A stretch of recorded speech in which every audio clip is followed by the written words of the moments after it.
Welcome back. Welcome back.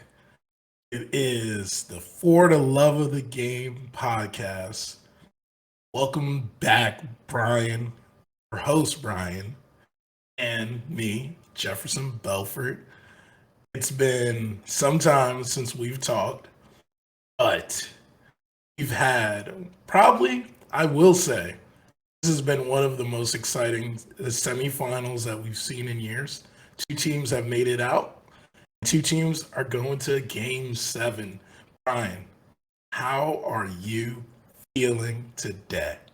Oh man, it's we talked a little bit beforehand. We got a lot of really exciting stuff happening. It's been a minute since we actually recorded and it just feels so good to be back. It just feels so good. Like I'm even more excited of us too. We actually haven't talked a whole lot of basketball in this time. So like I haven't got your thoughts on what's been happening and everything. Like it's perfect. What more can I want right now? I'm pumped. How are you doing, Jeff? I'm feeling amazing. I'm loving all the basketball we're seeing. Obviously, you'd want your team to be in Of this, course, of course. but nevertheless, it has been interesting. It's been exciting. It's been full of drama. This series, I was thinking back to last year, and I was looking at some of the series that we saw in the playoffs, and I said, I thought that I still think actually we've seen the most exciting series we've seen was the Bucks Nets last year, Mhm. and that still rings true to me being the most exciting of these last two. But these last four series have shown to us, these last four matchups have shown to us that they're just as exciting as that playoff series, and I can't wait to unpack on each one of them. Yeah, for sure. There's just so much going on. And we talked about this so many times throughout the year of there's just so much competitiveness. Like we really don't know who's going to win at the end of the day. And it's really kind of looking like that as these playoffs come through. Every game, it could be anyone. It could really be anyone. So yeah, I'm super pumped. Let's get into it, man. All right, perfect. So let's start off with the Western Conference semis. We'll start off with the team that won last night. The Warriors finished up the series. Heading into Game Six, after a demoralizing loss in Game Five, where they were down as much as 55, but wind up losing by 39. The Warriors came back and made a statement with Game Six Clay finishing out that series. The Grizzlies gave it their all. Dylan Brooks really showed himself to be a player that people should pay attention to. But nevertheless, it was an interesting series all in all. Brian, what's your take on that series? Yeah, man. It's so cool, at least for me, to see like the Warriors again at full power. Like they just look so good. You have the Grizzlies, where it kind of looked like once. I mean, it did happen, but like when John Morant went down and he was out for what they mentioned the rest of the playoffs, it was kind of like, oh, this is supposed to be over. And then what was it? The Grizzlies won that next game. And it's kind of like we forget during the regular season how good the Grizzlies were, even without John Morant. And just like that team is just so competitive, so well. Desmond Bain is fantastic. And like it kills me to even think of like all the teams that actually passed him in the draft. And I know when I followed the draft really heavily last season, or that whatever his draft was, I was like, please, Knicks, please draft Desmond Bain. He's gonna be so good. And here he is, like killing it right now. Um, yeah, there is so much tension between these two teams. We had the Steve Kerr quote of like, what was it exactly about? That's not a basketball And move, or break the code, like yes, that kind of stuff. There's just so much tension between these two teams. It ended up playing it out really well. Like you mentioned, Klay Thompson. Definitely, if you we think the Warriors are going to, win it all, they really need Klay Thompson to look like the Klay Thompson of old, which he did last night. Man, this Warriors team is so dangerous. What did you think, Jeff? Yeah, I think before I even go into the Warriors, you have to tip your caps to Yes. the tip your caps Yeah. to the Warrior. I mean to the Grizzlies and the type of performance they were able to have in this series. Um, just I think if you look at the stats or you just look at the box scores and you see that the series is over, you're doing yourself a disservice and not truly looking at what the Grizzlies were able to do. It Yeah. arguably this could have been a, a Grizzlies series win. Yeah. Um, there was a lot of games that came down to one possession where ultimately I think the Warriors' experience led them to winning these games. But moreover, I think that the Grizzlies really showed that they're going to be a team that you're going to have to worry about for the future. I liken this to when the Warriors in 2014 was going up against the Nuggets, Andre Iguodala's Nuggets, and they were being tested. And the next year they're a completely different team, right? That's what I see in this team right now is that this is a young core that's understanding what they can do.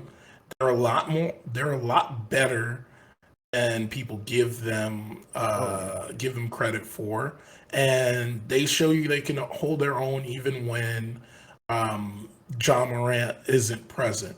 But going back onto the Warriors, Warriors did what exactly most of us expected them to do is to find a way out of this series and make it to the Western Conference Finals.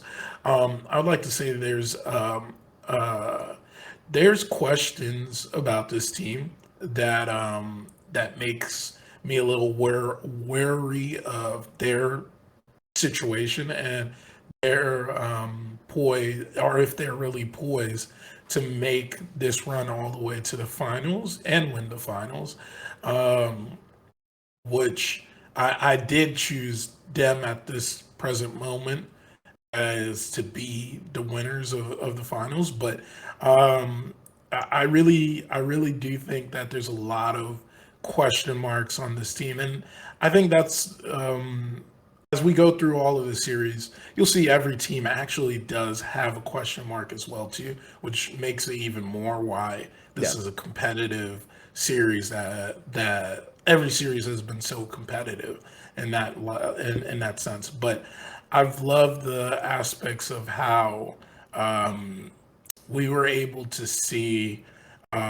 Clay come back into form last night. You see Jordan Poole have games where he stood out, not as much as he did in that first round, but he still showed his presence there. You've seen Kaminga put great defense on these big, linky guards that the Grizzlies have. I know sometimes he was paired up with Ja to offset some of the athleticism that he has, but like I said, it was a tough series. It was an interesting series, and as we expected, the Warriors moved on. Yeah, it's really crazy. You mentioned of like how competitive this entire series was, and just to think of like if John Morant never got hurt, where would the series be right now? And I think it was definitely you're correct to mention of like the question marks of Golden State going forward because although they look fantastic one night, they definitely have nights where they are not looking so great. And in a 7 game series, like every game really matters.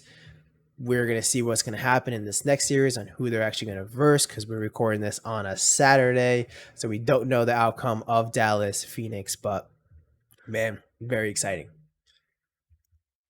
Definitely.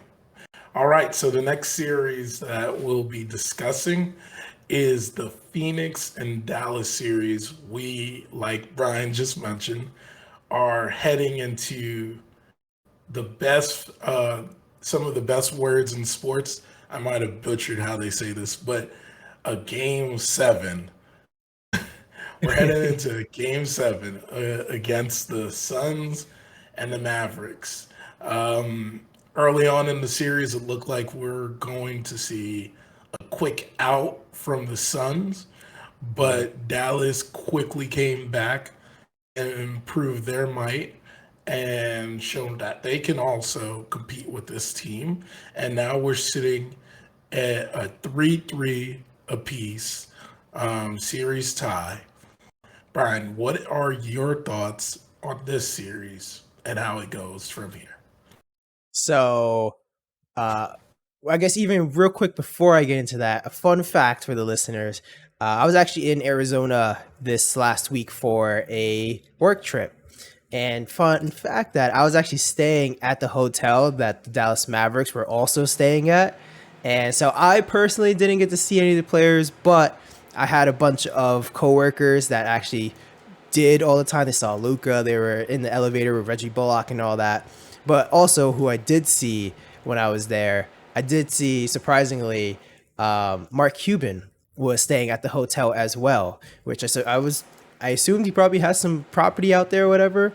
But it was pretty funny just to even be in that area and like see all those the team that they have around them, like their personal trainers and all that. But to get into the series, man, this Dallas, it's so surprising every single time I see him. Of Luka Doncic, the way he can turn up another level and play the way he does, it is so crazy. Um, and then also just even the rest of the team is playing like extremely well, and the fact that everyone is like you're getting performances from the rest of the team as well right now. So like people like Reggie Bullock, who wasn't really doing that well during the regular season, definitely turning it up. We see Jalen Brunson, of course, always also playing extremely well. And then even, oh man, this feels so good to see. We see the all the stats of my boy Frank Ntilikina out there just locking up Chris Paul and Devin Booker out there. I it Even though he's terrible on offense, he can't do anything. He's not scoring any points. But man, this Dallas team, Jeff, you called it before. Man, this team is looking pretty well. It is looking pretty good. It is very surprising. Like at least surprising for me, I didn't think the rest of the cast was going to help Luca on that next level, but still, at the end of the day, they got one more game against the Phoenix Suns. And man, oh man, like Devin Booker, of course, looking fantastic. Chris Paul, like we see the ups and down games and all that. But before I go any further, Jeff, please tell me what do you think about all this right now, this series? I think first things first, you gotta you gotta once again tip your cap Yeah. to Jason Kidd. A few Yes. months back when we had our conversation with Davis on the Dallas Mavericks, one of the biggest factors that we saw was Jason Kidd's coaching. And ultimately, throughout this playoffs, he's shown how valuable he has become Yeah. for the Dallas Mavericks. Let's put it as this is arguably Jason Kidd has been a part of all of the most important moments for the Dallas Mavericks in their career. I mean, in their franchise history at this point. Mhm. Um, and it just makes it it makes it so interesting to have someone there. And this is not slander on Carlisle because I think Carlisle is a great coach, Yes. but I think Jason Kidd is the perfect type of coach for a guy like Luca. Much like how he was a great coach for Giannis unlocking the player that he is right now, I think that Jason Kidd fits that same mold for Luca. Having a coach that keeps you accountable, that honestly knows exactly what you're going through, because if you liken to what the team is around the Mavs and him, it's similar to situations that Jason Kidd's had in his own career. Is there's truly not like extremely dominant second player on that team, or second option, I mean, Yeah. on this team that, you know, when you compare it to all the other teams that are still alive, um, you know, Jalen Brunson is good, but am I Yes. taking Jalen Brunson over Jalen Brown? Am I taking him over Tyler Hero? Am I taking him over Clay Drew Holiday, Thompson? like all these guys. Yeah, exactly. There's just so many guys out there that are second options on these teams that I would choose way before I would choose Jalen Brunson. But that does not minimize what Jalen Brunson is bringing to this series. Yeah. But at the same time, it's just showing how much the greatness of Luca as well. But it shows remotely how, if given even a little bit of support, how far or how much Luca is going to maximize the talent that he has on this team. You brought up Reggie Bullock. That's He's been amazing in what he has brought to the Yeah. series. You brought up Frank Ntilikina, like him as well, the defensive presence that he brings into this game. Jalen Brunson, we just talked about him, and then you can't forget guys like Kluba. Yeah. Um, has been very integral to how they've been able to defend and spread the floor and space in a way to get shots off on the Suns. But I think we also do have to still talk about the Suns. Is Yes. that the Yes. Suns?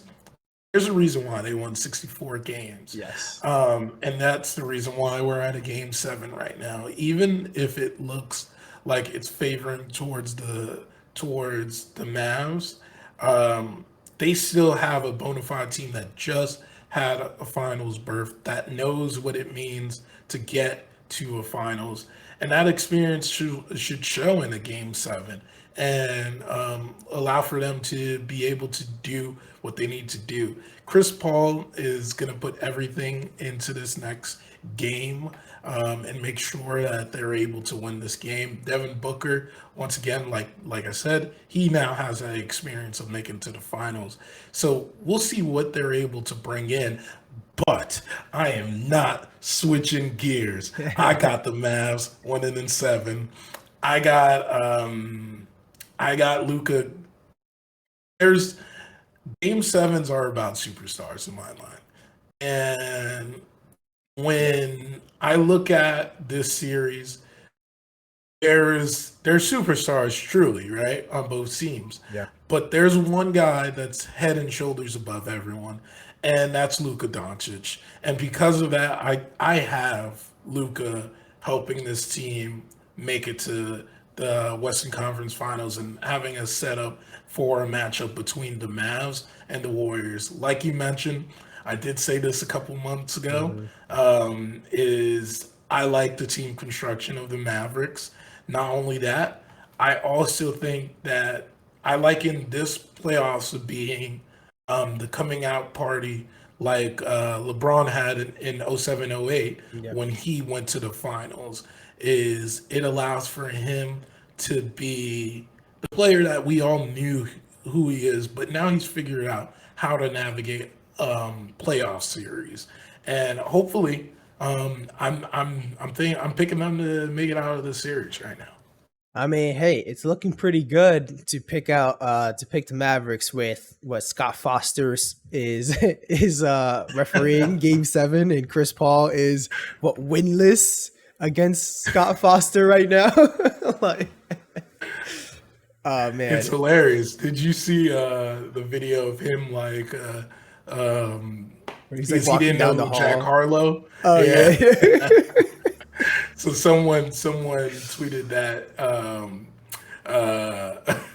Scott Foster heading to Game 7 to end Yeah. Chris Paul's legacy. Oh man. Yeah, that is That would be pretty crazy to see if like still Chris Paul could never get a win against Scott Foster. But if you look at it right now too, every the team that at least in this series, tell me if I'm wrong, but the team in that has home court advantage has won every single game. So that's something to also look out for right now. What game 7 is going to be in Phoenix. Maybe a little something, but still the Scott Foster X factor right now.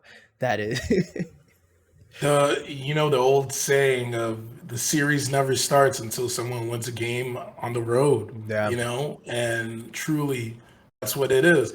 That's why home court is important. Yep. But I'll take it back to last year again. That was the same exact situation that happened with the Nets and the Bucks, and the Bucks found a way to win Game 7. Yep. And essentially, like I said, that's when the series starts and when it ends. So for me, that's what I'm expecting to see out of the Mavs is to figure it out. Yeah, I'm kind of on your boat as of right now. Just the way we've been seeing Luca turn it up. I mean, we've also I heard it's kind of interesting. I kind of want to get your take on it. Of there was a podcast I was listening to for a Knicks podcast, and they were going back and forth between superstars. Like, who would you actually call a superstar in the NBA? And I was wondering. So, of course, I think we both can agree Luca easily a superstar. Would you call Devin Booker and Chris Paul both superstars, or maybe one's a superstar, one's a star? What do you think just there? You know why I'm laughing is I literally less than 2 days ago had a conversation about this. Did you? Nice. Yes, and I think at this point in Chris Paul's career, he's not a superstar, but he's a star. He's Yeah. still a star.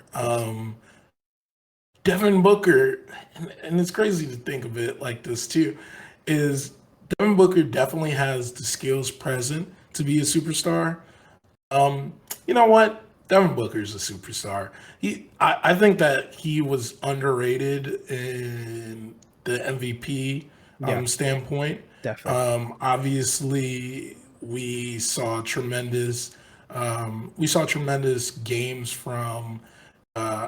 Tremendous season out of three tremendous players. That's the reason why he wasn't in consideration.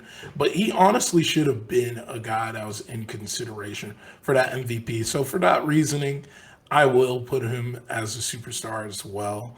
But it is, I don't want to make new terminology around Yeah, it, yeah, but I think the best way to put it in my mind is that he's like a fringe superstar. Like, yeah, do I put him on the same level as like Giannis and KD and guys of yeah, that yeah. ilk, right?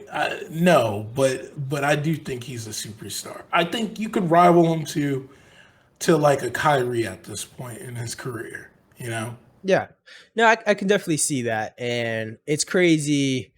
I mean, hey, I hope we can see like a performance of Jason Tatum kind of status at the moment. Because definitely, if you asked me before the season kind of started, I would have said like Jason Tatum, like he's very close to becoming a superstar or anything like that. He's at the top level of a star, but like that's about it. And then we see now Jason Tatum doing what he's doing.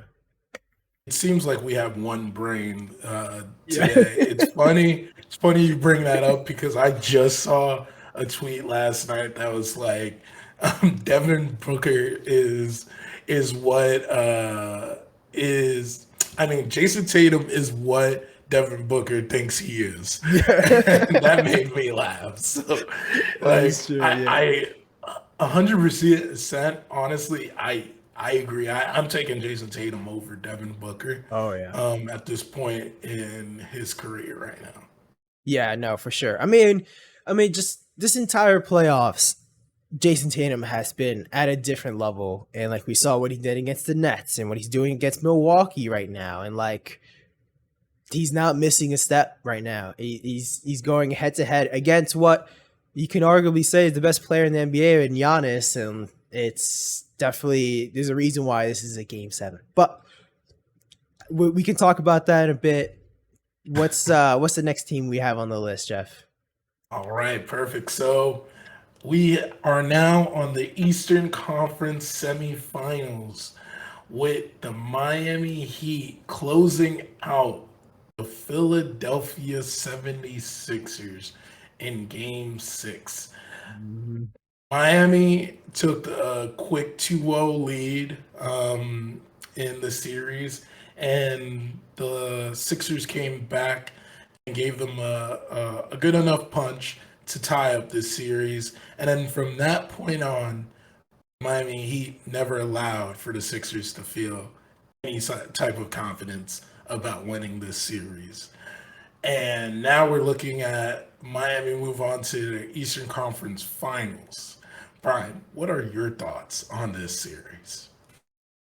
Ooh, man. I mean, with this series felt like Jimmy Butler like took this personally of like all the past history that they have. Like you can definitely tell the moments when Jimmy Butler like steps it up to a next level and really just kills it. And this was one of those series. But I think like the biggest thing about the series, which kind of everyone's kind of like talking about right now, is just James Harden. Like this is where the downfall is of this series. And it kind of gets me to wonder of would have the Sixers been in a better position if they actually never just traded for James Harden? Because I feel like the team chemistry, the way they were playing, was actually really well, even with Ben Simmons sitting out the entire time and just having like Seth Curry and Andre Drummond and all that. Like I felt the team was really surprisingly good at that point. And then right now, James Harden is just is not. It does not look like his former self. It's so crazy. I don't think I see this with any other team. But when the Philadelphia 76ers lose, they kind of throw a certain player under the bus every single time, like without fail. And you and in press conferences, like if you were gonna do this in your locker room, if you're gonna tell your boy on the side or whatever, sure. But during the press conferences, they're throwing their own player under the bus. I don't like. I want to get your take on this. What do you think about all all that? Oh man, I gotta get Yeah. another drink because Oh yeah. I gotta clear my voice, get ready for this one. I don't usually quote this man Stephen A. Smith, but he said some hilarious things that I had to add into this. Is after Game Six performance from James Harden, the FBI needs to investigate what happened there. And honestly, Brian, off what you just said, who would have thought in a series where you would think that Joel Embiid was the most commendable man for what he did? The dude has an orbital fracture, and usually, and this is something that it has had in the past. Yes. So usually, when you do have it, you do usually see players that have had it in the past continuously, not continuously, but there's a chance they're susceptible to it happening again. Hence why, like a guy like Rip Hamilton kept his mask on like almost every game that he For played, sure. right? So it's interesting that he had that. He said that his knee doesn't still doesn't even feel 100%. He has a torn ligament in his finger. Yep. But who would think a guy that was so commendable for what he did in this series to show up and show out would go out in a sorry way like that? Oh my God. It's like you haven't learned yet. That's what Yeah. it really is. You haven't learned because the same thing you just did last year ultimately costed you um, a player not you only, the franchise also believed was a cornerstone for your success. And due to that, it caused friction within your team. Yeah. It caused some issues with your team. Granted, you still make it to the playoffs, but what's the point of if you're in the playoffs every year, you have a talent like Joel Embiid, and you lose in the second round every single year? There's no progress that happens with this team. In my mind, and I said this when the trade went down, is that the Nets traded away the pessimistic future that they had, Yeah. and having a guy that they were unsure of his future, were unsure of if he was going to resign, and they knew that it was a win now situation, and gave that towards the Sixers. At the present moment, a lot of people loved it. A lot of people thought that Harden would correct himself and go back into the form of who he was. Yeah. But more and more as we watch and we see, this looks like this could very well be the Harden we see for a while. I don't know. I don't, because the issues that we see with Harden isn't because of things that I think are reversible. They are quite irreversible in my mind. Is once you lose a step, I don't know any person that I've heard regain speed later in their career. So Harden's game's predicated off of that because Yeah. he needs to get that step so he can get to the rim. But also the threat of him to shoot that deep ball, which is, I granted, I believe is affected by that hamstring injury he Yeah. had last year. He can't shoot the three ball, can't blow by guys. Now he's just a playmaker. That's exactly what Joel Embiid did say. Yeah. But no one wants to hear Joel Embiid say that, because you are the same guy that said, "Oh my God, I've never been so open in my career. This is so amazing." You just said that 2 or 3 months ago. Yeah. You were so happy during those times. But now you see exactly what everyone else has been telling you about the Harden experience, and now you have to live with it. I don't want to hear you talking about anything. But now let's get back to James Harden, because I ain't done there. Oh, James Harden. James Harden, man. James Harden. Would you believe that James Harden had a -8 plus minus game, -10? He had a -29, and he had a -16 game. There was 2 games, the 2 games they won was he was +27 and he was +8. So that was good. Yeah. But let's look at this too. Let's rattle it down. It's his points. He scored 16, 20, 17, 31, 14, 11. Come on, man. And my issue that I have with that, about his performance being like that, is that it's not that James Harden is not scoring enough. It's like, if you look back on the type of player, even just 2 years ago, 3 years ago, this is a guy that is taking up 20 shots. Would Yeah. you believe that this guy has not attempted 20 shots in one of the playoff games this season? Guy only Yeesh. had one 30-point game in the whole playoffs. I understand the game has changed for him. His game has been forced to change, but there's no way in hell, like, you go this whole series in my mind without trying to get more shots up and figure it out for yourself, because that's what you were brought here for. You saw the frustration on the bench with Maxi several times with Ben Oh. Simmons. I said Ben Simmons with with James Harden, and I think that he's now playing himself into a way where he's gonna be given the label he um, that he is the type of guy, as well as what they would say about Ben Simmons, is just a hard guy to play with, and he's become even more and more difficult as he ages. Um, think about the number of superstars that James Harden has played with in his career. Like we arguably thought that Chris Paul's career was over when Yeah. he was done playing with James Harden, and we saw him go to a finals before James Harden went to one, to another one. I meant to say Yeah. because James Harden did go to one early in his career, but this is it's just honestly I personally, I'm going to say I have no sympathy because I'm a Nets fan. But I honestly do not. I don't think that anyone should feel bad for for James Harden in this situation because Yeah.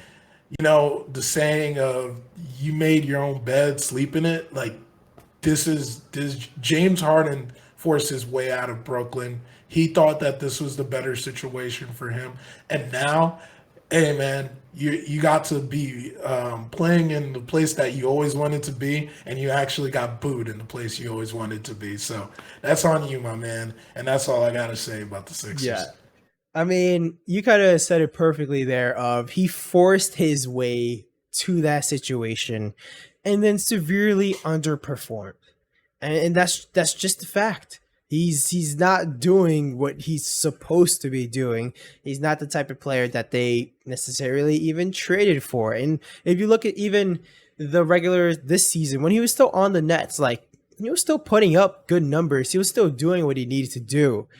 And what he was doing in the playoffs is not the guy that they signed up for. I mean, at the same time, too, James Harden has notoriously underperformed his entire playoff career. And he's never really been that guy. We've mentioned on this podcast plenty of times of this team is so fragile that the moment Joel Embiid that goes down, which he always somehow does go down, their series is done. And what happened? He got injured. He got the orbital fracture. He got all this stuff. He went down. He missed the first two games. Pretty clearly, it was easy for Miami. And then as soon as he comes back, it's like, oh, we're turning it around. But still, at the end of the day, this man is playing like severely injured and not at the level that he was in the past. And it's kind of just obvious that this is going to happen. What is surprising to me, and what is very good to see, for the Sixers at least, is Tyrese Maxey looking very nice, looking very good. A lot of teams passed up on him and didn't want him. If they didn't have Tyrese Maxey right now, this Sixers situation would be so sad. It'd be the saddest that I've seen. You mentioned about James Harden and thinking this is probably what he's going to look like for the rest of his career. I say there is a good chance that does happen. What I would love to see him do in the off season is like take his fitness a little bit more seriously and not seeing him at the strip club all the time and really try to figure out how he can. I don't know much or anything about hamstring issues, so I'm talking out of my butt here, but if he can do something and rehab that even better so he can come back, that's where, like you say, he missed his first step, but I feel especially if he could get in shape and like actually seems like he could work hard on uh his conditioning and all that other stuff, like maybe he can get it back. Likely, I don't know. We haven't really talked too much about Miami here, but still, at least personally, like I'm still not super high on Miami, and I kind of feel like whoever wins this next Bucks and Milwaukee series is like gonna move on. Yeah, I mean too, because like we're mentioning, like Miami playing fantastic this entire playoffs right now, but still like versing a hindered Philadelphia 76ers, probably one of the probably the easiest teams out of all the playoffs right now. But they did their job. They did what they're supposed to do. Jimmy Butler showed up. Bam Adebayo showed up and everything. It's very hard matchups for against Embiid and all that. But yeah, do you have anything else to add against the Miami Heat? Yeah, so like you said, I spent my rant Yeah. only on the Sixers, so I apologize to the Miami Heat for that. But no, I agree. I think that there's still my mind, I do still see. I'm still apprehensive about them, right? Yeah. But I love what I saw out of Jimmy Butler in this series. Like you mentioned, he definitely took it personal. I loved seeing that video about him Yes. saying that they chose Tobias over him. And honestly, one thing that I'll say that I'm concerned about for them getting into the Eastern Conference Finals is the health of Kyle Lowry. I think these moments that they're Yes. about to embark in is the moments why you bring in Kyle Lowry, because he has that type of experience of how Mhm. to make it out of that situation and truly triumph, right?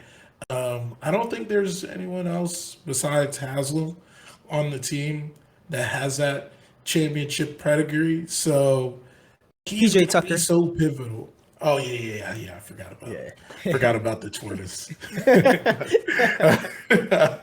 But yeah, is yeah, PJ Tucker. So um those two guys, three guys, are gonna be very pivotal in this next series and like writing everyone's mind. We always talked about how like the bubble experience and how that affected why we thought Miami was able to do what they were doing that season. Now they're going to actually have to feel a real atmosphere in an Eastern Conference Finals on the road. Thankfully, they have home court advantage, but on the road and feel that and actually in that series. We'll see how that goes for them. Yeah. But I'm happy Something for them. something that was interesting as well. There was a so you mentioned Jimmy Butler. You see the video of him saying, "Hey, they chose Tobias Harris over me."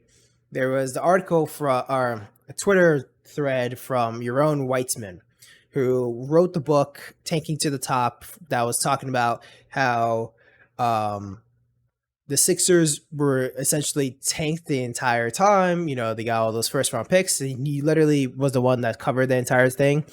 But he was mentioning that that actually wasn't the truth of the Sixers choosing Tobias Harris over Jimmy Butler.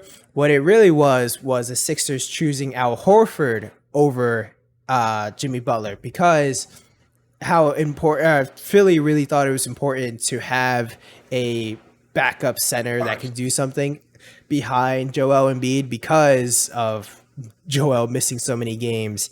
So what that was mainly what there were that was really the truth there. So I suggest anyone that wants to learn a little bit more, check out your own Weitzman and his Twitter thread about that. But do you want to move on to the next team? Yes. So our last bracket in a very tense series last night, we saw Jason Tatum and Giannis duke it out in Game 6 in Milwaukee, and the Celtics pulled out the win. There was moments, trust me, Yes. there was moments where it looked like the Bucks were going to finish this up last night, but luckily enough for the Celtics, guess the luck of the Irish, Yeah. helped them to get that W last night. In a game where Jason Tatum put up 46 and Giannis put up 44 on 21 rebounds, I believe it was. Um, Truly, this series, much like the Nets series of last year that the Bucks had, has become the one thing that you cannot just not watch. Like it's the Yeah, one yeah. series that you just cannot not watch, you know? So game 7 being at 3:30 tomorrow on Sunday. Brian, what is your thoughts on this series? Who you got winning tomorrow? Man, this series is insane. Like we talked a little bit about before, like Jason Tatum, definitely a superstar after these playoffs. Just just the things that he's doing, the big time shots that he's been making this entire playoffs. Still, at the end of the day, man, Giannis, you can't stop him. He's just so good, and he's just so big and physical that like literally everyone, no one could do anything to stop this guy. As you see, like you mentioned, he had 40 something points yesterday. Where it is really cool to see Drew Holiday stepping up and having some really big performances. Kind of, there's a lot of the conversation on Twitter and all that of like, is Drew Holiday actually the best defensive player in the league, or is Marcus Smart the best defensive player, and like all that happening. Um, the biggest thing that's kind of interesting, at least you mentioned for like tomorrow, game 7. Does Chris Middleton actually come back? Because we do forget that really Chris Middleton is the number 2 on this team, not Drew Holiday. And they've been missing him this entire time. He's an extremely good defensive player. Like, it's if he comes back, that would sway me towards Milwaukee personally. But if he doesn't, man, Boston's just been firing on all cylinders. They're looking amazing. Jaylen Brown and Jason Tatum finally are able to put some good games together and all that. Man, what do you think about this series so far, Jeff? You know, I keep on bringing up the parallels to last year and the same exact Yeah. series of the 2 versus the 3. And what we said last year when we saw that series was whoever wins this wins the championship, right? Yes. And I think that we're looking at the same thing with this situation. Yeah. And I'm ready to say it, man. I'm ready to say it, Brian. This might hurt me, though. But the Boston Celtics are going to win the series in my mind. I still Okay. got them. Yeah. I still got them as the team that gets out of this. I think wait, my thing is what's really swayed the series is Jason Tatum. Yes. And Jason Tatum, as much as he has had great games in these series, his biggest issue is inconsistency. Yeah. Is there's games he does show up, and then there's games where he will, slick back a little bit. And I think that once he unlocks that, where it's like synonymous with him being on the court, there's going to be a great performance coming from him. He's going to be unstoppable. And I think right now, all you're asking for him to do, I don't even think he needs to do what he did last night. Jaylen Brown comes to play tomorrow.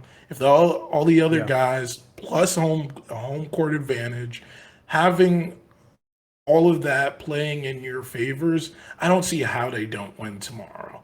Yeah. And because of that, and that's where I don't want to be the one that says this, but that's where I think like why in my mind now, I think that it's time to reverse my predictions and saying that because of my apprehensions that I have about the Warriors. And I've also said in the past that I do also like the chances of the Mavs making it to the finals as well. I think that I got the Boston Celtics winning it now is in the cards for what happens for the rest of these series if they're able to beat the Bucks. Yeah. Because then on the off end of thinking about like I mentioned on TikTok, if you guys haven't seen that, I had a video a couple weeks back talking about Jaylen Brown's performance. Is if Giannis does make it out of this series and he wins it, there's no more questions about who's the best player in the league right now. It's clearly him at that point. And at that point, I think we're looking at a guy that's looking at his second NBA Finals championship, second NBA Finals MVP in a row. And the conversations starts to move from him being the best player in the game to how close is he to getting into the top 10 of players in who have ever played this game, you know? Yeah. And the resume that this guy is starting to build is is something to behold. So if he's able to make it out of the series, like I said, questions those questions don't need to be asked anymore. Yeah.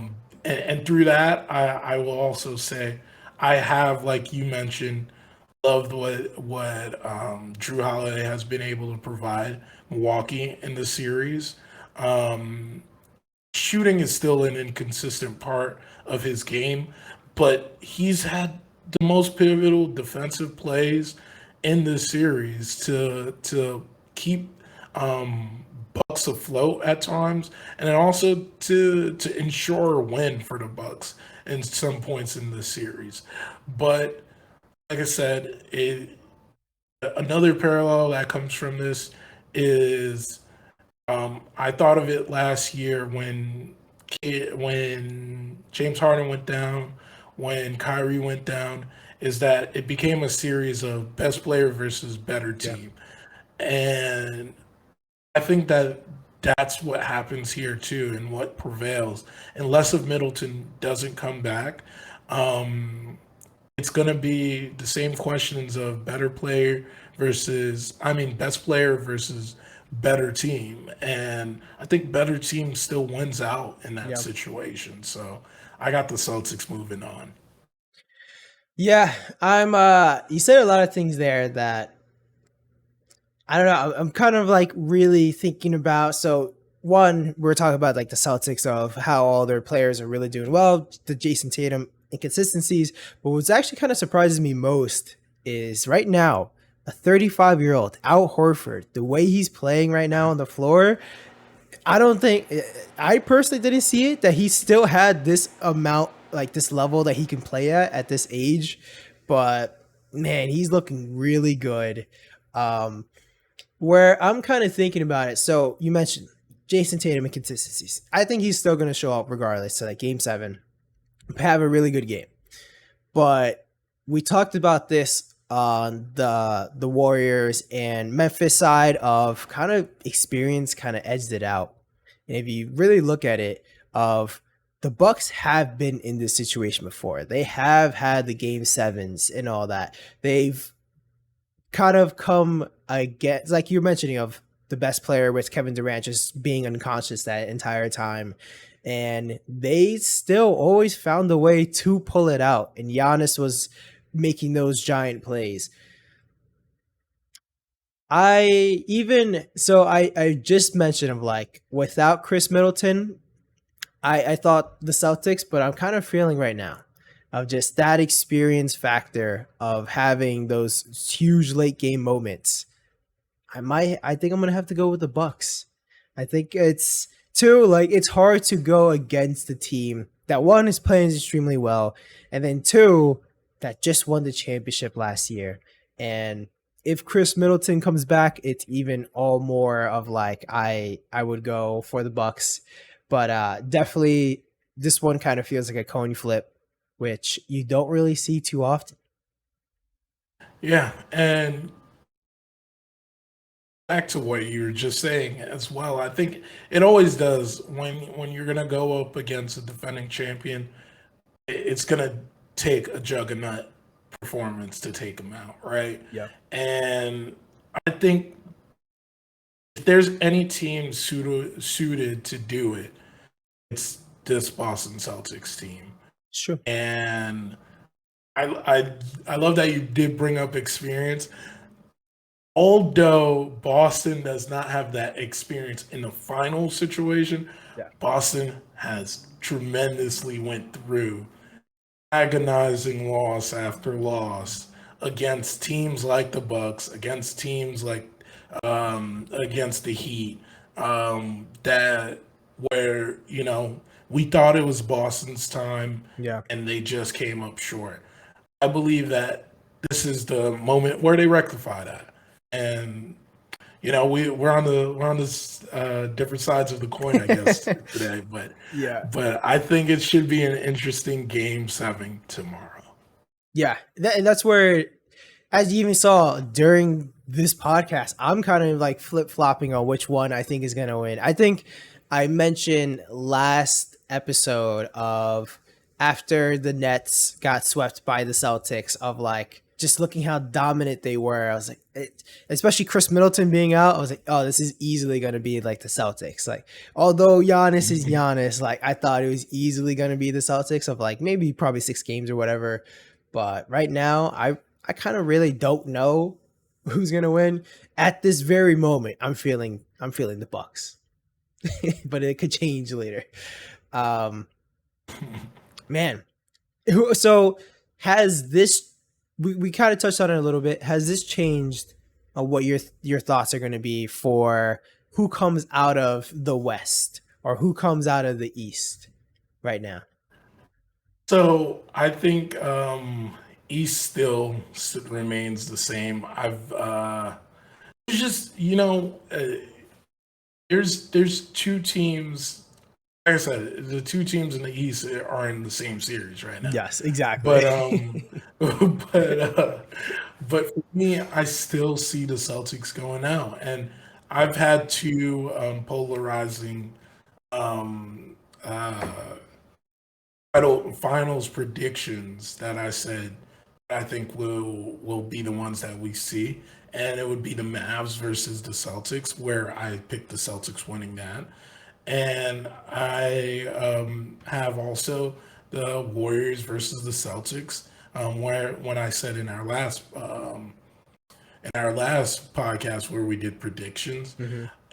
and I had the Warriors winning handsomely, but I'm walking that back because of the questions that I have about the Warriors now, and nevertheless, if you are able to put together a performance like that after you lose by 55, the Warriors, it makes me a little bit more confident for them. Yeah, But at the same time, it does not absolve that you lost. You lost by 39 points in a playoff game.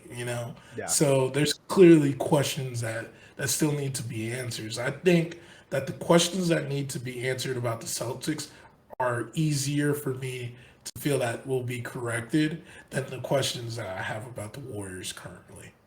I think what we've kind of seen, at least even in the past, of when you had the Warriors, when it was just Steph Curry and Klay Thompson, we've definitely seen plenty of times when both those guys had off nights where they just really couldn't make a basket or anything.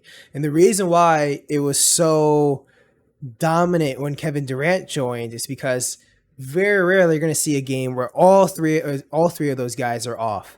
Just adding, especially Kevin Durant just being like Mr. Consistent, like that just almost never happens. So with Kevin Durant not being on this team and even especially with like Jordan Poole, he's a very, at least in my opinion, very streaky. He looks amazing, he looks fantastic, and then he has some games where he steps it back a little bit. Um, this team could definitely go cold.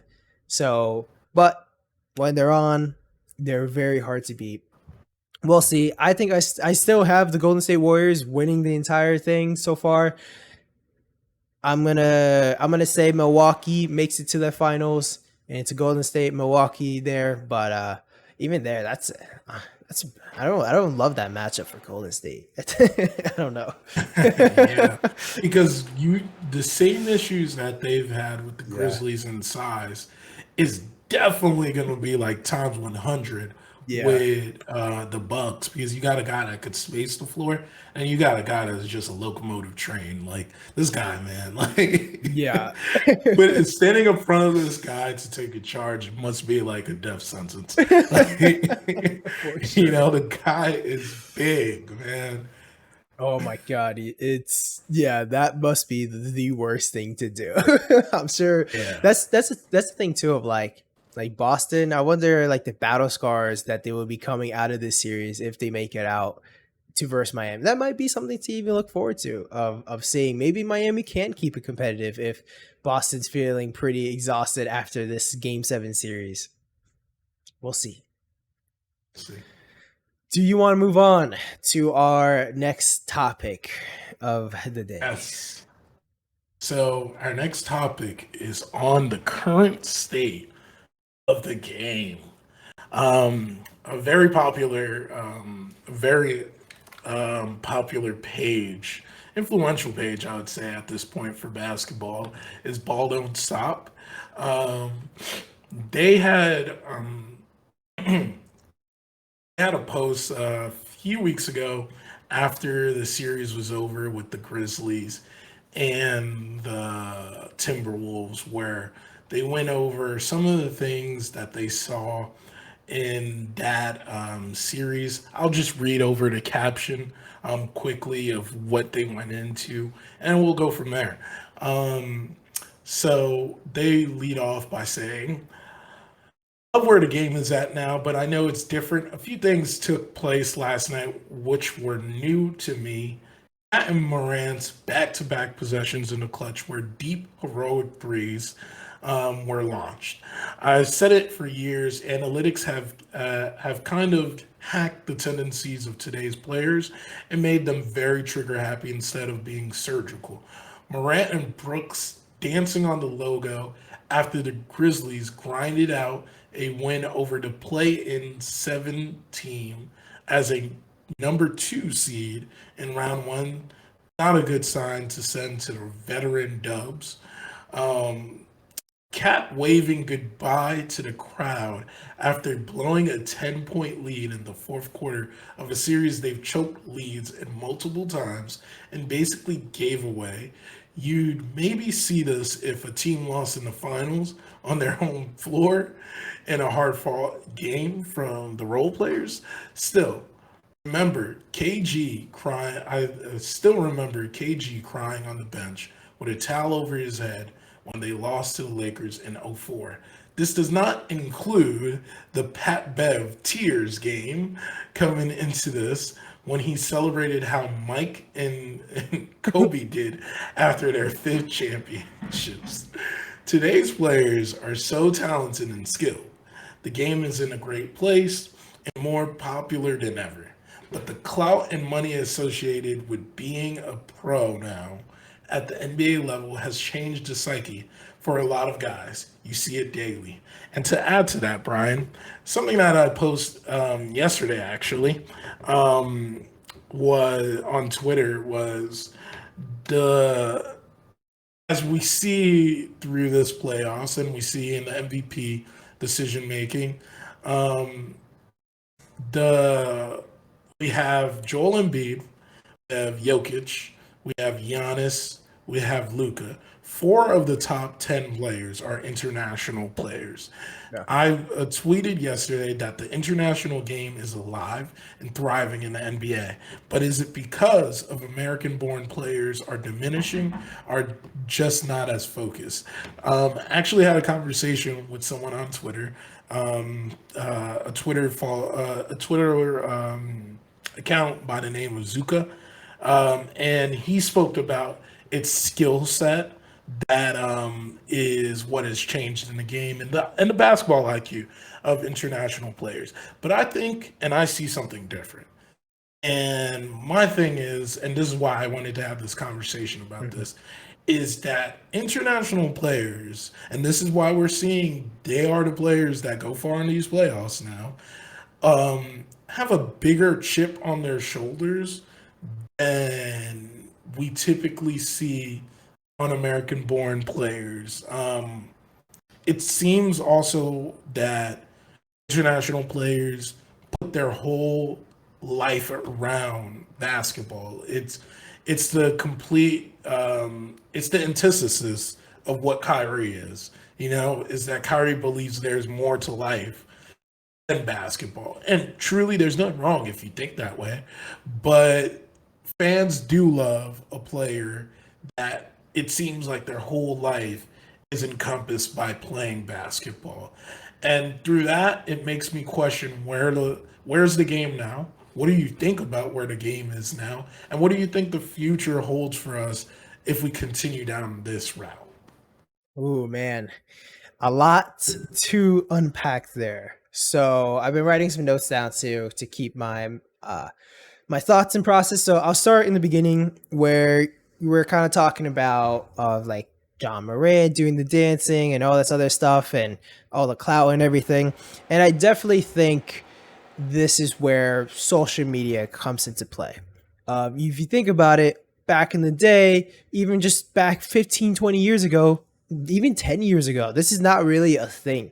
If you wanted to get your sports news or anything like this, ESPN is the only place you can go.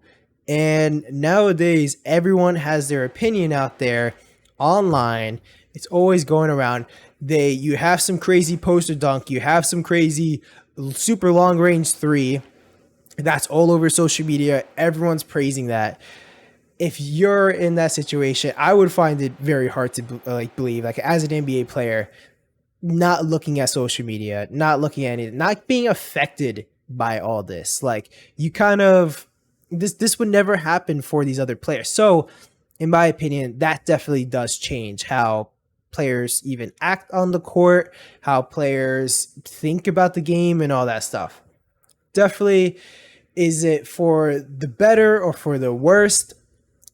I don't know if I really have much thoughts about it in that sense, especially like I feel like some of these more maybe a little bit older players or more experienced players that are in the league kind of handle that situation a little bit more of like not spending a ton of time on social media and not being affected by what other people are kind of saying, even though I'm sure it's extremely hard for how analytics are affecting players. Or also, please stop me if at any point if you want to if you want to interject, rather than we all are doing this like this. But for the analytics stuff, I would say it's kind of changed everyone's minds, even not just players, but even the way coaches run the game. Of we kind of see the 3-point numbers shooting up like crazy because at the end of the day, by analytics standpoint, 3 points is more than two.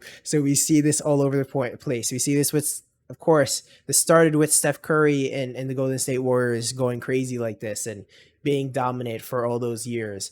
But at the end of the day, too, we're it's super interesting. We're seeing players like Kevin Durant, especially now we see Devin Booker and Chris Paul, who kind of make their living in the mid range, and how effective and how crazy that can actually be. So I think that's going to start changing how a lot of players think about the game. And it's not just, I only take a three and then I only take layups or dunks. I make my money in the paint or 3 points. Like I think that's going to start changing a little bit more now that we're seeing how you could still be extremely dominant, even though mid range is considered an inefficient shot. And then on the international standpoint, I do very much agree with you on the sense of these international players. It's a different culture in the sense of they, like you're saying, they put their whole entire lives at this. Too, if you think about it, I believe if you even look at Luka Doncic and all that, these guys are playing professional basketball at the age of like 13. They're in these camps. They're playing. They're traveling around with grown men. They're doing all this stuff. And also the way international basketball generally is, it's not like where you see in college basketball. These guys are playing 15 or not 15. They're playing like 30 minutes in a game, and they're the stars of the game. Every single time you see an international player, especially playing in a big league or something like that, they're getting like 7 minutes. Like it's very much a respect your elder kind of thing, and you learn from the players that have been there for so long. That's why it's even crazy that people ignored Luka being an MVP at the age of 18 in the second best league in the world. But yeah, and I think a big point of it too is that, especially with social media back into this and technology, the reach is so much bigger.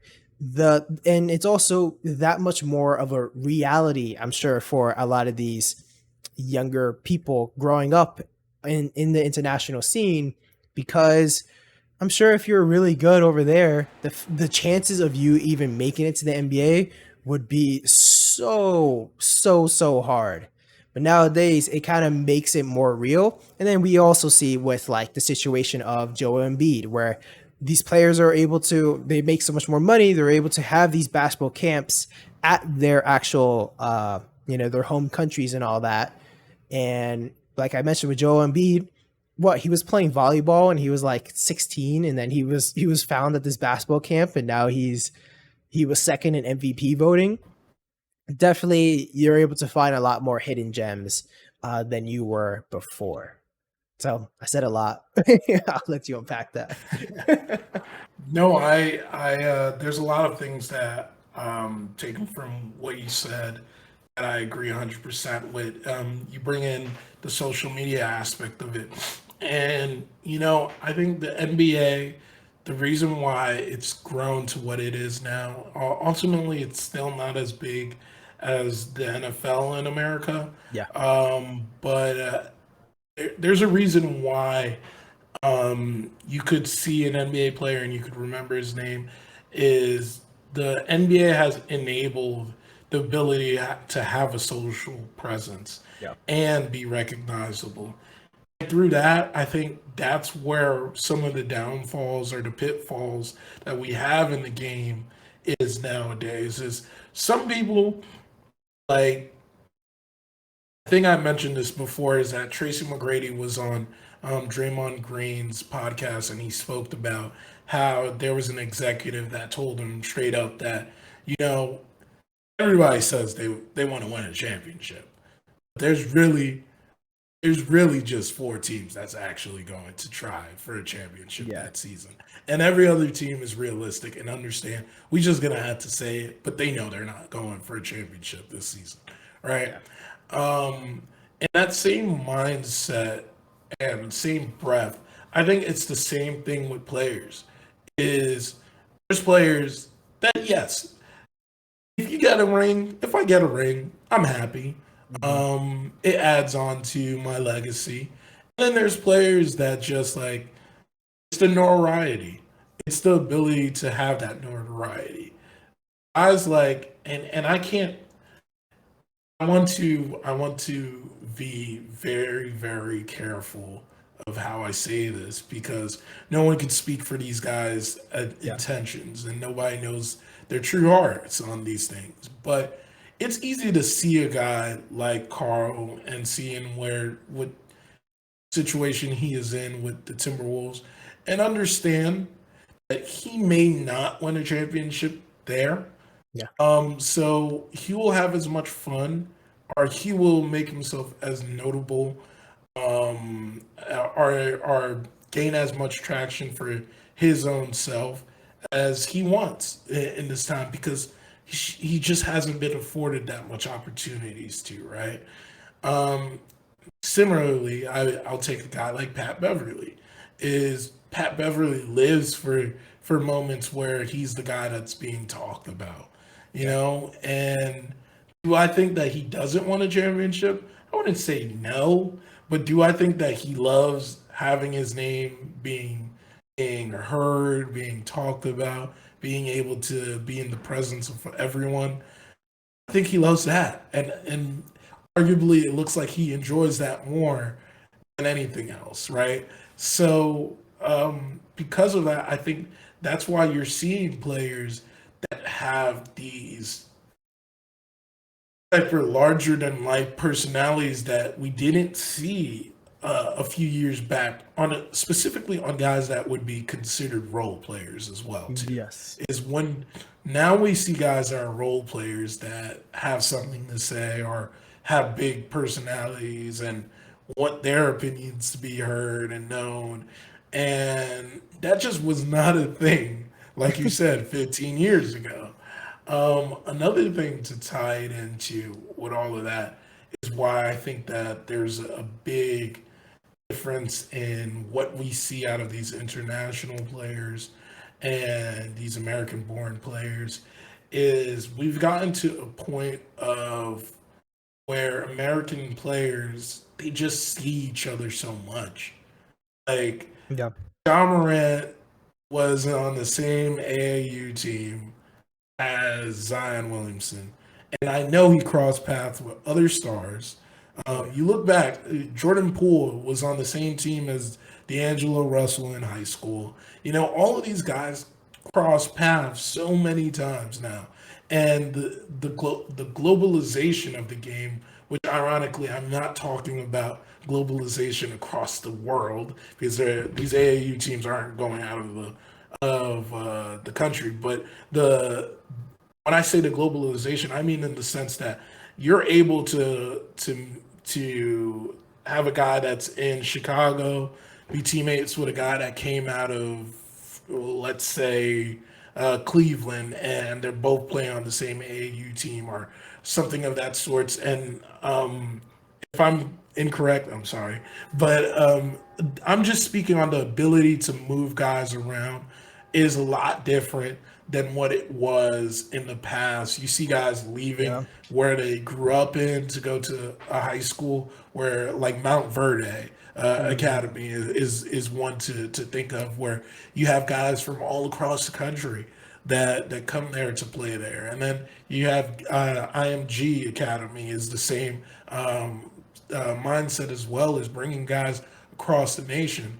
So these guys know each other so young. So it's hard when you get to the league to not have that buddy buddy situation. Yeah. When you have guys like Giannis, where I don't need to go back into his life story. Everyone heard it so many times. Yeah. But Giannis is not having that buddy buddy experience. Luca clearly is not having that buddy buddy experience. Jokic, I think he has the least of the buddy buddy Yeah. experiences. So it's guys like that they just put their hard hat on and go to work is why I think they are becoming so important for this game and are showing their stardom so early in their games because they're only worried about winning. And that's all they care about. But we have guys that are playing with their friends. We have guys that are looking for clout. Sad to say it like that, but there's guys that are looking for clout, and then there's guys that I just want to be a millionaire. Yeah. I want to be and there's nothing wrong with wanting to be a millionaire, be able to provide for your family, take care of your family, just have a career enough so you could save some money aside, so you don't have to worry about the doldrums of life the same way that the average person has to do. So I understand those aspects of it, but these guys these guys have those same thoughts. I know, Yeah. like thinking that international players don't have those same thoughts is just minimizing them, and not trying to understand that there are humans as well too. It's not like they're built in a lab or something, and there's something that's wired different than them. The one thing that's different is they have perspective in life in a different way because they're coming across the world to a better opportunity that they don't take for granted. And they realize that if I do what I need to do, I'm not only leaving a legacy, I'm leaving money, I'm leaving a trail for the next international player that wants to leave. Let's say, I hope one day we have an Indian born phenom, but like someone that's in India that sees the game and then wonders, what, I could be the first guy out of India to be the next superstar. Because trust me, 10 years ago, no one thought we were going to see a Greek superstar in the league either. Yeah. So, you know, it's definitely, I don't think it's a bad thing where this game is. I don't think it's a terribly good thing, but I think that just like everything progresses and it changes, and this is the thing that right now we're seeing that is interesting. We're seeing the taunting, we're seeing the entertainment aspect of it come out more than it ever has been in the past. And because of that, I think the intensity of what we see in certain situations, and I think it's more present and it's showing that it's the teams that have the generation that's going to be next up that have that type of mentality. Because I think then when the Currys, the KDs, the LeBrons, all those guys are gone, that's the type of series we're going to see. One that Yeah. makes you laugh, that makes you question things, that make you go like, "This is a pretty interesting series in a different way than just on the court." Yeah. I think as well, I mean, I honestly kind of think it's pretty good for the NBA in total. Of just even looking at, so we talk about all the technology and everything that we have, as well, like all the amount of access to trainers and facilities and all the stuff that these kids have nowadays. I mean, it's night and day difference from before. I think I heard JJ Reddick talk about it before. Of like, he's 13 years old. He's training in his backyard or a park or whatever. It doesn't matter where it is, but like he's not training with a direct NBA trainer and all this other stuff. Like he doesn't have the resources to do, which nowadays we see all the time of these YouTube videos of these kids doing these really intense workouts. And that's why more and more you're seeing the amount of talent in the NBA compared to even 50 years ago is night and day difference. Um, but I definitely do, and also too, think about the stigma that was there for like an international player. Every single time we see an international player, it was not a special person or nothing crazy, and like we never really thought about the international game as they're second class compared to NBA. Nowadays, we're seeing it's a lot more accessible, and now, like you're saying, we have all these fantastic players out there. The dancing and everything, it's sure, I mean, I guess it's entertainment. It kind of moves away from like more of the basketball stuff, but I, at least I personally don't hate to see it. But, but what do you think Yeah. about all that? What do No, you think about I the? like I said, is I think that's what we're going to start seeing is the Yeah, generations that, like you mentioned with social media, it's going to be a tool. It's going to be a tool in the series. We've seen yeah, how it's been a tool for John Morant in this series that just ended. yeah, So it's just going to be more and more of that. And you're going to have players sounding off after games on Twitter rather than you sitting there waiting for their press conference for them to say something meaningful. You're going to be waiting for a tweet of what they say after the game, you know, yeah, and then you're gonna have all the sports pundits talking about it like they're doing now. Well, yeah. whenever Ja tweets or someone of that ilk tweets after a game in the playoffs. Even think about this last weekend of Ben Simmons liking tweets about James Harden doing bad and all this stuff. Like that's getting talked about nowadays. Like this Yeah, is the world that we live in now. and this is not even about the playoffs, but this is interesting too because you brought it up.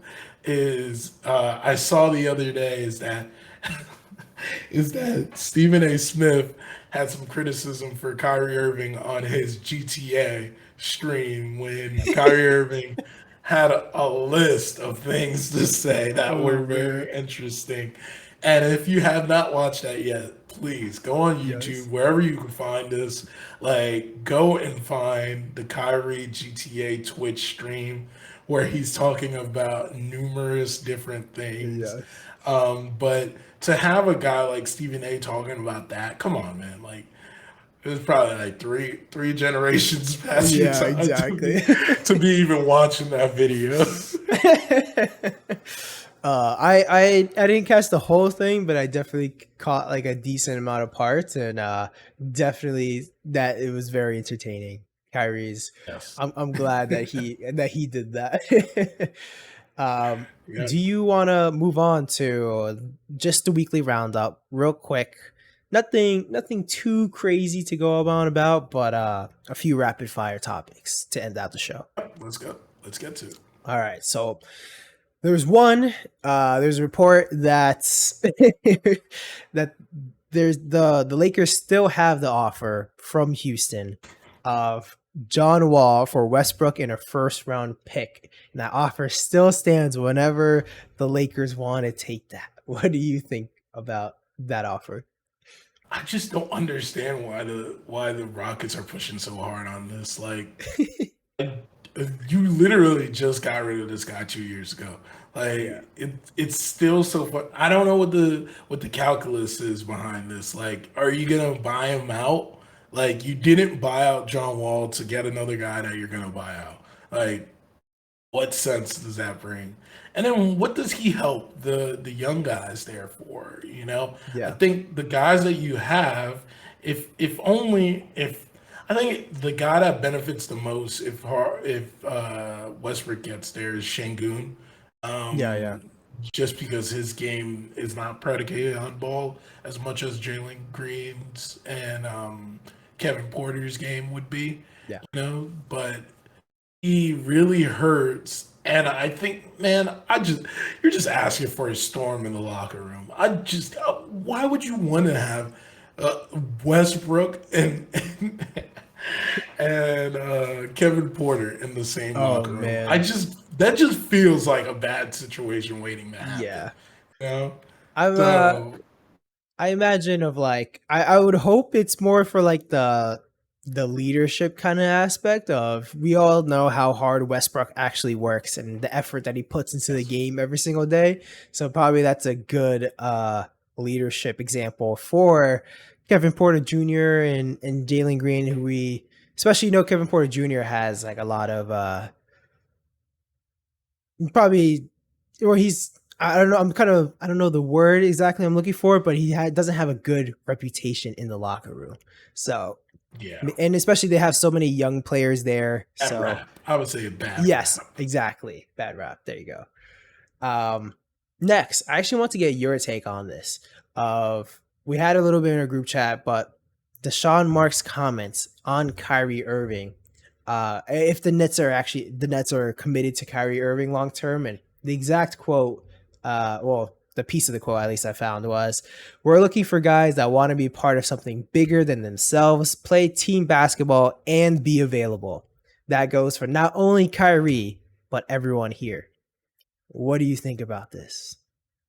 Yeah, no, I think I've spoken about this in the past. Is that you needed someone to put their foot down, and I think that this is ushering in something very, very good, honestly, for the Nets.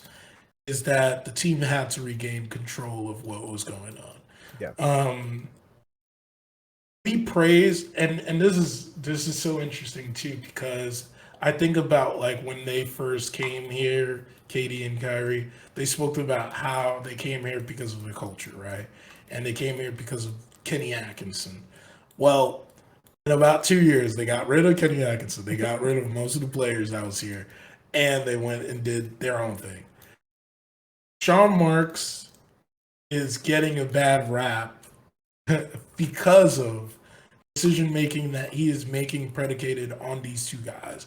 And it is important, it's imperative now that these guys finally said, you know what? We gave you 3 years. And we did this your way. Now let's do it. We're gonna do this my way. And I think if these guys are receptive to that, ultimately it's going to be the best thing for the Nets. Granted, I will say, and you did not say this in this quote, my biggest problem is that Steve Nash is still here. Um, um, Steve Nash, are, in my words, in my names, he will not be redeemed that name until he gets us to an Eastern Conference Finals. His name is now Stephen Nashville for me till the foreseeable future. So Stephen Nashville is going to be an integral part of fighting those rounds as well too. We look at like what Mike Brown is doing with the Warriors, and a lot of people were upset about like how he allowed for these last two games before they won last night to have happened. And I think the same issues that people have with what Mike Brown does is the same issues that I have with Steve Nash on the Nets. Is there's no form of accountability. Ultimately, this is the reason why Harden would complain or was said to have complained about the situation with the Nets. Is that the Nets truly do not hold are guys like Kyrie, Mhm. KD, accountable in the same way.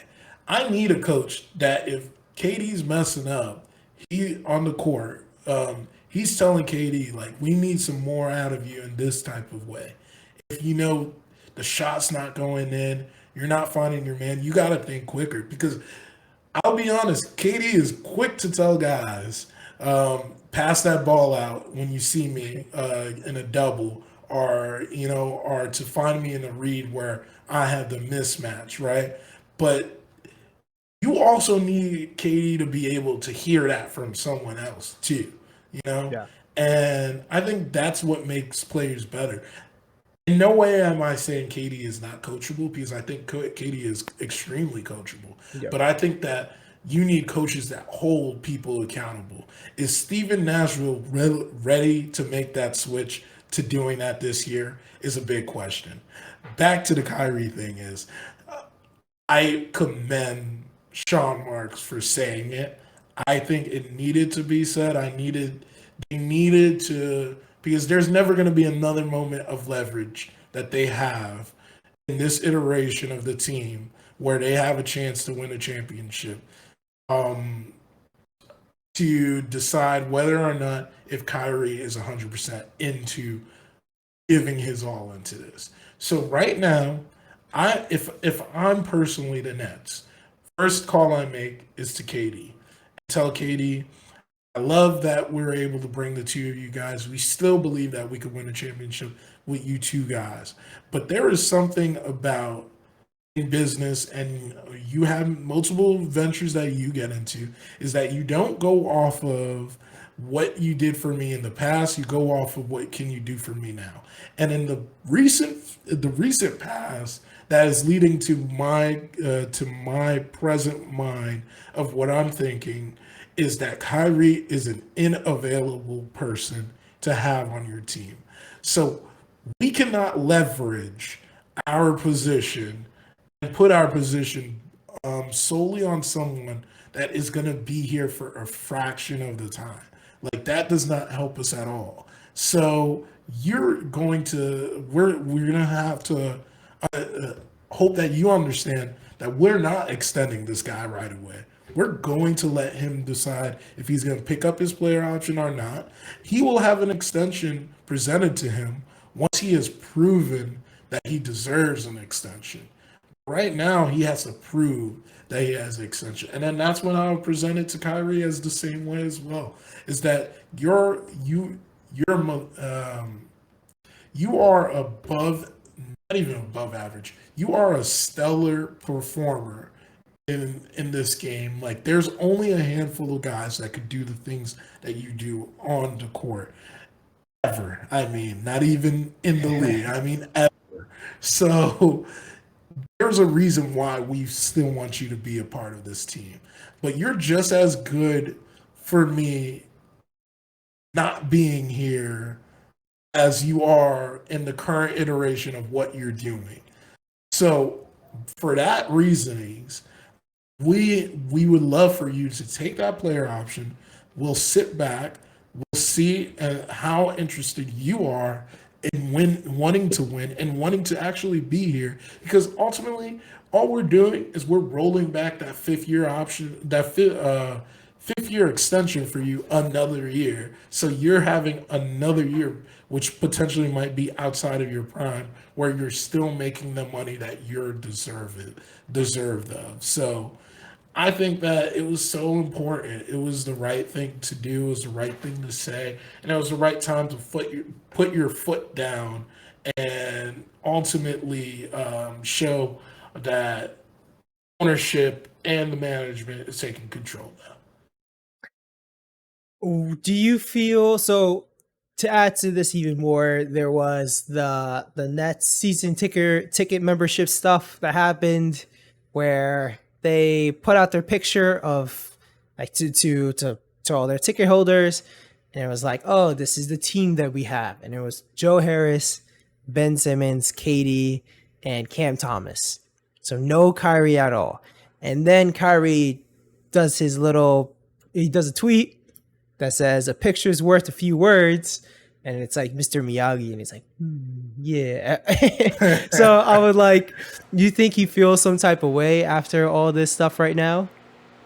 So I did see that, and I also saw a tweet that spoke on saying that actually, if you go on the desktop version, Kyrie is in that photo, right?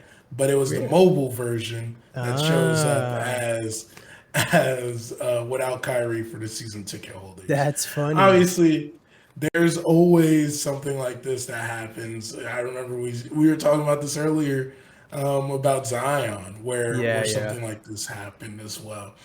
And I think that the thing is they switched out Ben Simmons and Kyrie on the desktop one is what I heard mm, through Twitter, and I saw the photo. It showed like the side by side with the photos, right? But still at the same time, there's realistically there's no way you go away from Kyrie Irving yeah, right. for the Nets. Like it's his talent is still something that you can't replace in my mind, or easily replace is what I would say. So you got to you just have to allow Sean Marks, these two guys, KD, Kyrie, have to allow Sean Marks to go back to what it was. And this is another big part of the quote that you were discussing Yeah, from that exit interview is that Sean Marks is like, we need to regain that culture we had before these guys were here. And that's the best things that Sean yeah, Marks can say is that he needs to find the guys that have a chip on their shoulder that wants to be champions, that wants to prove something. That's why you have a guy like Joe Harris on this team. It's yeah, because he's one of those type of guys. So no more. I think we're done with signing guys out of their prime that used to be stars. No more of guys that are veterans trying to chase rings. This needs to be a construction of a team that from 1 to 15 you feel can do something important. And we have six guys under contract. That's more than enough guys that you can find to do that.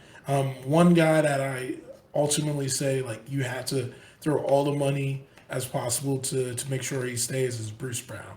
yeah, And that's another time where I think Sean Marks, being the GM that he is, was able to find the right type of piece for this team and make him fit what the team is.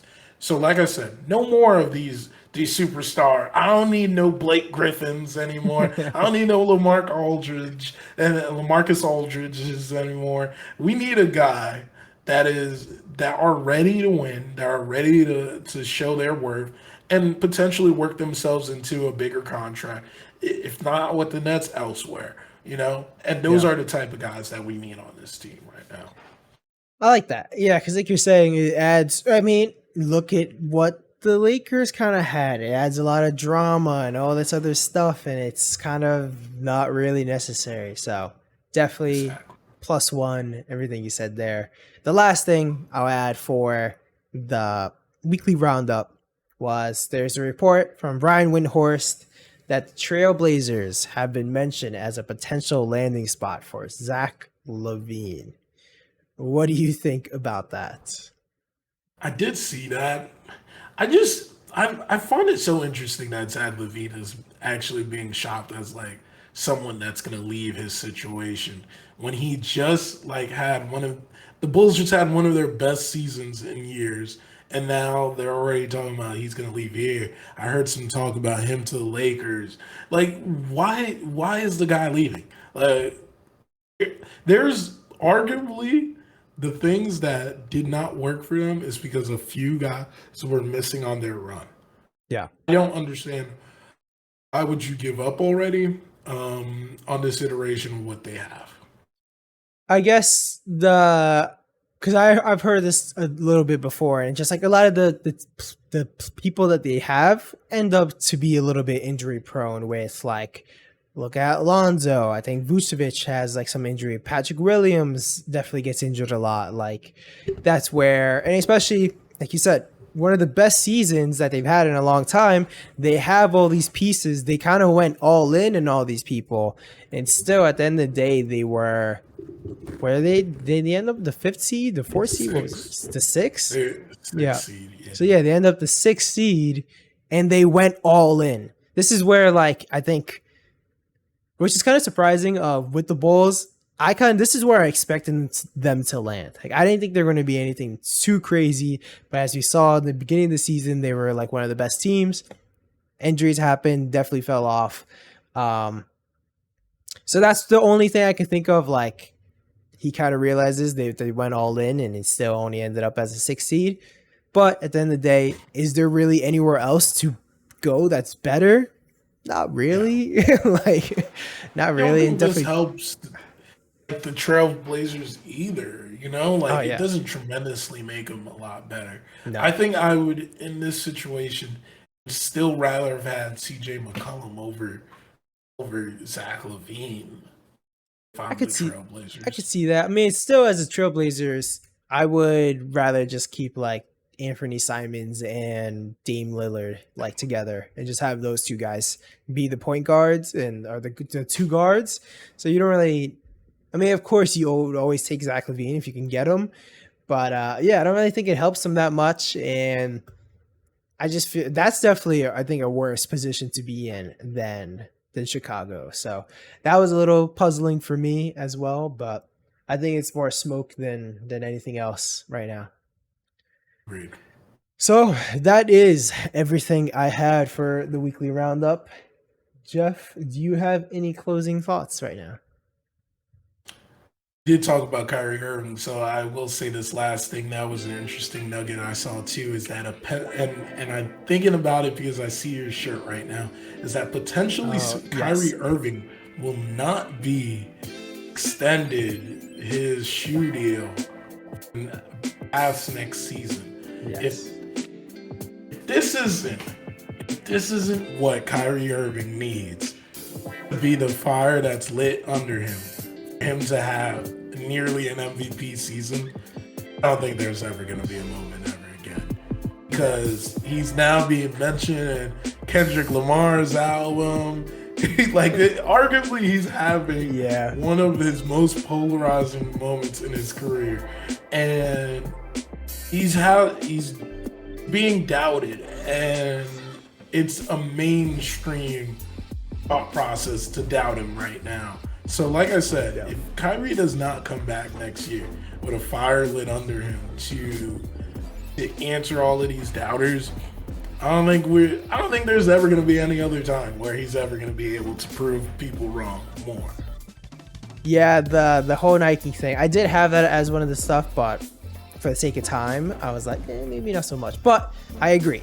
Like it's just even crazy how much hate he gets, and the fact that, man, Kyrie's still so good, and yet Nike right now is like, well, let him walk. I assume they can see something on their side with like the numbers of his shoe sales, and they probably don't think it's worth it. Like that would probably be the only thing I can think of. But man, what's crazy about that for me, and I'll keep it short because I know there's our closeout right here, is that's actually one of a very popular sneaker. I know, I like it. Actual ballers are buying Kyrie Irving's. So it's interesting to see and hear that about this deal. I hope that isn't what happens. Yeah. I think that the Nike is doing essentially what I just told you that the Nets should be doing, is that we're going to do this on a year-by-year basis, my friend. So we'll see how Kyrie answers to these things, but I think this is the perfect sword for this guy to answer the doubters. Yeah, because I can only imagine on their side is also kind of like a terrifying thing of this guy at the beginning of the season is not playing basketball. We're paying him so much money, and we need this guy to promote his shoes like right now. I'm sure they probably, after that experience, they're like you're saying, a year-by-year basis probably sounds pretty good for them. Crazy. So far, I've really been enjoying these playoffs, man. We we got some good games coming up, and then we got the conference finals. Oh man, good basketball all around. I'm very excited. Again, I'll close it off as I always do. Follow Jeff on Twitter, the 4TLOTG pod. I have it there on the screen. If you're watching on the YouTube, I have it in the descriptions. Also, follow the TikTok. Jeff's been doing some amazing work out there. Like he mentioned about the Boston Celtics series breakdown that he did. Man, I love it. Awesome quality content out there. Check it out.